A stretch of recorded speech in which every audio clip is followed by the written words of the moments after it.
When I bought my house, I thought I had found the perfect place: quiet streets, friendly neighbors, and a yard big enough to finally have some privacy. I wasn't looking for trouble. All I wanted was a simple, peaceful life in my own home. But trouble came anyway, wrapped in a neatly folded letter from the Homeowners Association, stamped with violation notice in bold, capital letters. At first, I thought it had to be some kind of mistake. I opened the letter, expecting maybe a minor warning about trash cans left out too long or grass that needed cutting. Instead, I found an official citation from the HOA claiming that my fence was too tall and violated community aesthetic standards. I frowned, staring at my fence, a perfectly well-kept 6-foot-tall wooden fence that had been there long before I moved in. It wasn't falling apart, it wasn't painted some obnoxious color, and it certainly wasn't an eyesore. So why was this suddenly a problem? I decided to go straight to the source. The next day, I attended the HOA meeting, where I was met with the ever-smug HOA president, Linda, a woman who had the demeanor of someone who thrived on power trips. I politely asked why my fence was a problem, and her response was as condescending as it was ridiculous. The HOA regulations clearly state that residential fences must not exceed 5 feet in height, she said, flipping through her neatly organized rulebook like a courtroom prosecutor. Your fence is 6 feet tall. That's a violation. I blinked. That fence was here before I even bought the house. She gave me a plastic, insincere smile. That doesn't matter. All homeowners are expected to comply with current HOA standards. You'll need to remove the extra foot or replace it entirely. I clenched my jaw. So you're saying that, despite the fact that my fence isn't bothering anyone and has been here for years, I need to shorten it by exactly 1 foot just because of some arbitrary rule? Her smile widened. Exactly. We must uphold community standards. That's when I realized the truth. This wasn't about the fence. It was about control. Linda and the HOA didn't care about property values or aesthetics. They just wanted to assert their power. I tried to fight it. I pointed out other homes with fences just as tall. I even offered to stain and reinforce mine if they were concerned about its condition. But they didn't care. The deadline was set, 30 days to comply, or I'd start getting fined $100 per day until I removed or altered the fence. I walked out of that meeting fuming. If they wanted to play games, I was going to play too. But unlike them, I wasn't going to lose. I spent the next few days boiling with frustration. The HOA's demand was ridiculous. My fence wasn't harming anyone, yet they had decided that 1 extra foot was an unforgivable violation. They had no real reason for it. It wasn't a safety hazard. It wasn't an eyesore. It was just an excuse to flex their power. But if they thought I was just going to roll over and let them dictate what I could do on my own property, they were in for a rude awakening. Instead of wasting time arguing, I did what they didn't expect me to do. I started researching. I pulled up every HOA regulation, cross-referenced it with local zoning laws, and dug through public records for anything that could give me an edge. If they were going to force me to comply, I was going to do it in a way that made their lives miserable. And that's when I found the loophole that changed everything. The HOA rules clearly stated that fences could not exceed 5 feet in height. But buried deep in the local property laws, I found a very interesting detail. Walls, on the other hand, had no height restrictions. I read it twice. Then I read it a third time. Fences were restricted. Walls were not. That's when the idea hit me like a lightning bolt. I wasn't going to lower my fence. I was going to replace it with something they couldn't touch. The next day, I called a contractor and started making plans. If they thought a 6-foot fence was a problem, they were about to have a real meltdown. But I wasn't going to stop there. I was going to make this new structure as HOA-proof as possible. Instead of a fence, I was going to build a wall.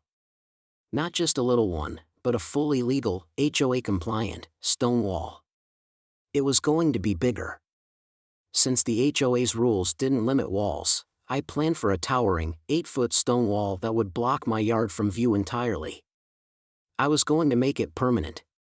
No wood, no panels, just solid stone and mortar, something they couldn't claim was a temporary structure. I filed the permits, made sure it was all legally sound, and waited. When the HOA realized what I was about to do, they tried one last desperate move to stop me. They had no idea I was already 10 steps ahead. The moment the HOA caught wind of my wall project, they panicked. They had expected me to bow down and shorten my fence, not come back with something even bigger and legally untouchable. Within days of submitting my permits, I got a letter from the HOA, this time filled with thinly veiled threats about unauthorized construction and potential community disruption. I didn't even flinch. I had done my homework. I responded professionally and politely, informing them that I was in full compliance with local property laws and that the HOA's jurisdiction did not apply to walls, only fences. I even included copies of the city's regulations and my fully approved building permit. Linda, the ever-infuriating HOA president, wasn't having it. She showed up at my doorstep the very next day, armed with a clipboard and an attitude. "You can't just build a wall," she said, barely containing her anger.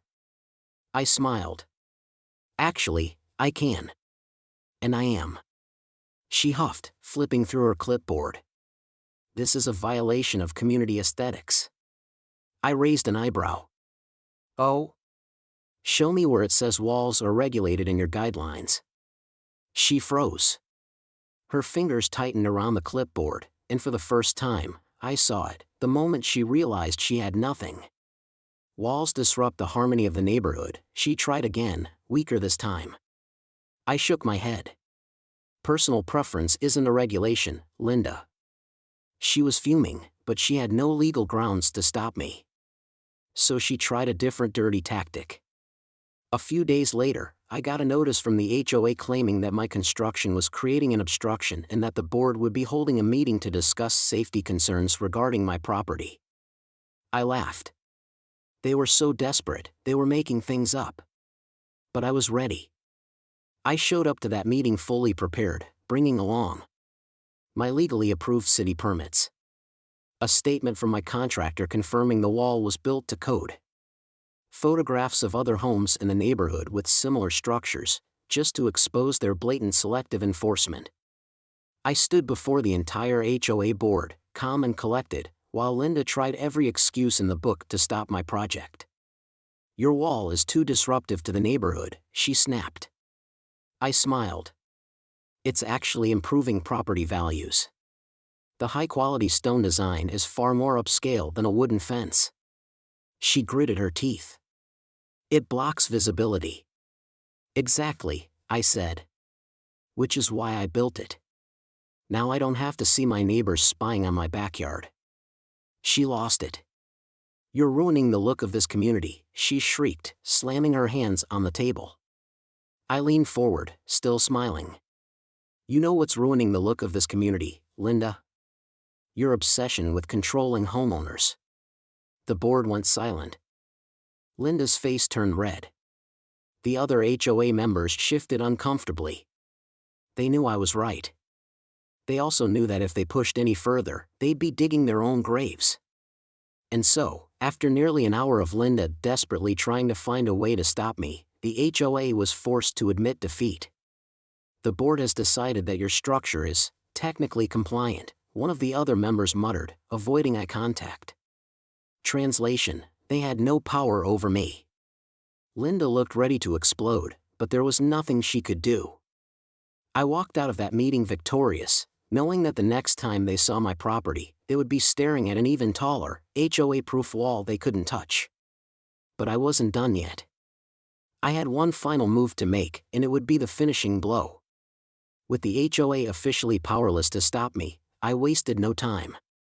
The very next morning, my contractor arrived with a team of workers and a truckload of stone, ready to bring my masterpiece to life. For the next 2 weeks, my property became a construction zone. The sound of drills, hammers, and cement mixers echoed through the neighborhood. Homeowners passing by stopped and stared, whispering to each other as they watched my wall grow higher and higher. Linda? She was losing her mind. Every single day, she marched up to the worksite, demanding to speak to the foreman. "This is an obstruction," she shrieked one morning. The contractor, completely unfazed, just nodded. "Yep. That's the point. This is ruining the aesthetic of the neighborhood," she whined. One of the workers barely looked up from pouring cement. "Looks fine to me." Linda was seething. She called the city, the HOA lawyer, and even tried filing another complaint. But since I had all the proper permits and approvals, every single attempt blew up in her face. And the best part? I went all out on this wall. 8 feet high, towering over every other fence in the neighborhood. Premium stonework, not just plain concrete, but expensive, decorative stone that made it look like the entrance to a luxury estate. Reinforced foundation, so there was no chance of them pulling any safety hazard excuses. By the time it was finished, my property looked like it had its own private fortress. And Linda? She was on the verge of a full mental breakdown. I'll never forget the moment she came storming up to my front porch, gripping a clipboard so tightly her knuckles turned white. "This is unacceptable," she shrieked. "You can't just wall off your property like this. It isolates you from the rest of the neighborhood." I took a slow sip of my coffee. "Exactly." Her eye twitched. "You're making a mockery of HOA regulations." I grinned. "No, I'm following them, just better than you ever expected." She was practically shaking. "You think this is over?" she hissed. I'll find a way to stop you. I swear it." I just chuckled, stepping back inside and shutting the door in her face. But she wasn't just angry, she was desperate. And that's when she made her final, fatal mistake. Linda had lost. My massive, HOA-proof wall was standing tall, perfectly legal, and there was nothing she could do about it. But some people just don't know when to quit. She wasn't content with simply accepting defeat. No, she wanted revenge. And that's exactly why she destroyed herself. A few nights after the wall was completed, I noticed something strange on my security cameras. Around 2 a.m., a figure crept onto my property, moving toward the wall with what looked like a can of spray paint. It wasn't just some random vandal. It was Linda. I watched in real time as she tried defacing my wall, shaking a spray can and preparing to mark it with graffiti. But the second she stepped forward, my motion-activated floodlights blasted the entire yard with blinding light. She panicked. She stumbled backward, slipped on loose gravel, and landed right on her back. And the best part? She had done all of this on camera. The next morning, I did exactly what she would have done to me. I filed a formal police report for trespassing and attempted property damage. The moment she realized she had been caught, her entire house of cards collapsed. The HOA board turned on her. The footage of her trying to vandalize my wall was sent to every homeowner in the community, exposing her as a petty, unhinged tyrant. She was forced to resign. After years of bullying homeowners, she had humiliated herself so badly that the board had no choice but to kick her out. She was fined by the city. Turns out, trespassing on private property and attempting to destroy a legally approved structure came with real consequences. By the end of the month, Linda was gone. She sold her house and moved out of the neighborhood entirely, unable to handle the public humiliation. And as for the HOA? With Linda gone and the scandal fresh in everyone's minds, the remaining board members completely backed off. No more nitpicking violations. No more ridiculous enforcement. No more power trips. The HOA had been put in its place. And my wall? It's still standing. Every time I pull into my driveway and see it towering over the neighborhood, I smile. Not just because it represents my victory, but because it serves as a permanent reminder that when you try to control the wrong homeowner, you might just destroy yourself instead. Absolute victory.